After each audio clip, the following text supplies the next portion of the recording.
Hi, Vicky from Flipping Spain. Welcome to the second video in our series where we're going to talk about communicating with agents.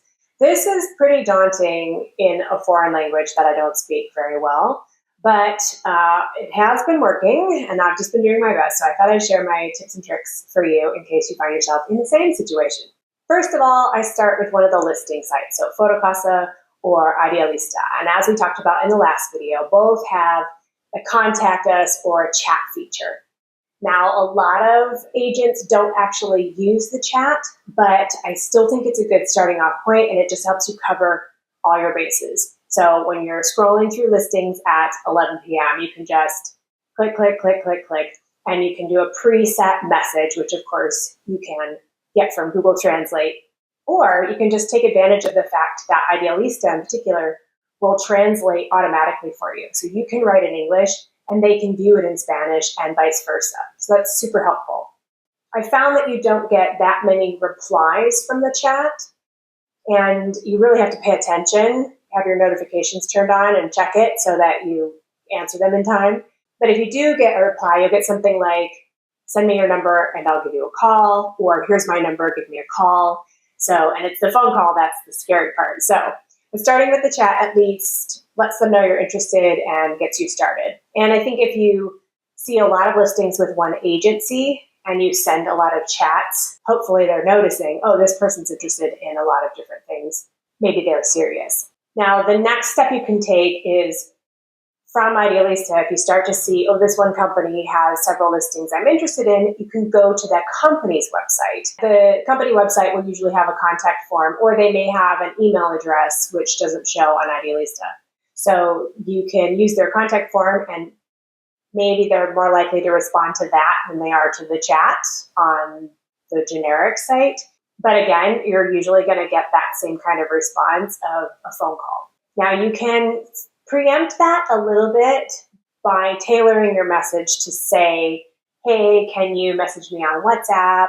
Or you can say, you know, my Spanish isn't great, insert your language here. But I tend not to do that for the first conversation because I don't want to put them off. Because just like I'm nervous about approaching them in Spanish, they also may be nervous about dealing with someone who doesn't have great Spanish skills. And they're often quite shy about their English skills, but I do find it pops out. So you always have to ask. And I have been asked by people as I've been trying to fumble in my Spanish, you know, hey, do you speak English? And I'm like, yeah. And they're like, oh, okay. So just don't stress about it too much. The next trick you can do is to actually look at the number. You can see here, you click on it and it says show number. Rather than just call, what I'll do is I'll take that number and I'll open WhatsApp and try to add it as a contact, because WhatsApp will show you if that number is on there or not. If it's already on WhatsApp, then I can send a message. And again, I can use Google Translate to formulate a simple message just saying, hey, I'm looking for something to buy. I would like to view this. Please get in touch. That is really useful because people are very used to communicating in WhatsApp, and it sort of jumps over the steps of having to get a phone call first and explaining, hey, it'd be better if we communicated by text.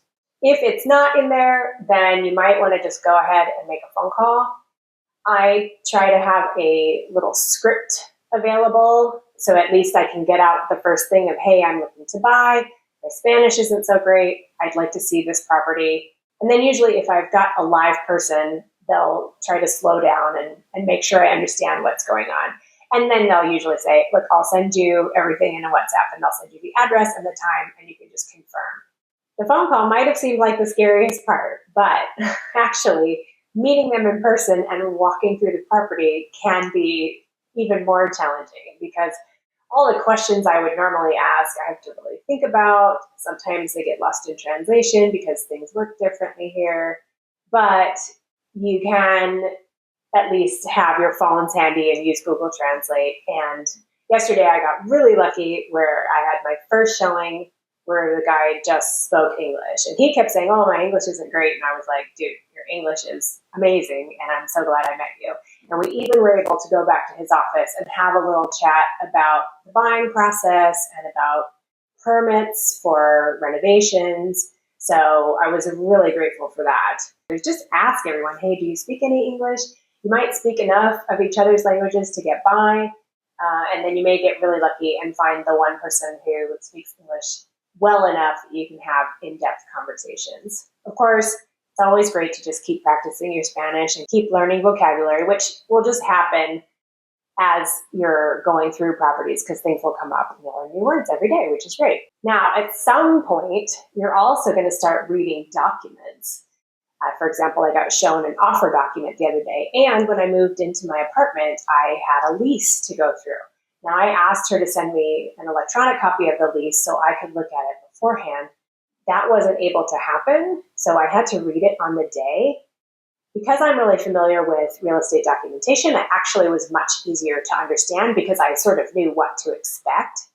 But there were some things that were difficult, and maybe I'm a complete Luddite, but I had no idea that Google Translate was so advanced that if you just use it on your phone and hold it over the document, it will show the translation on your screen as you're scanning it, which is completely mind-boggling to me, but amazingly helpful. I think one of the biggest challenges I'm facing is that it's not like in the US. In the US, you have a buyer's agent, and that person can show you any property listed with any agency, and it's their job to sort of set up, we're going to go see 5 houses in this one day, and we'll just set up all the appointments, and it's all done for you.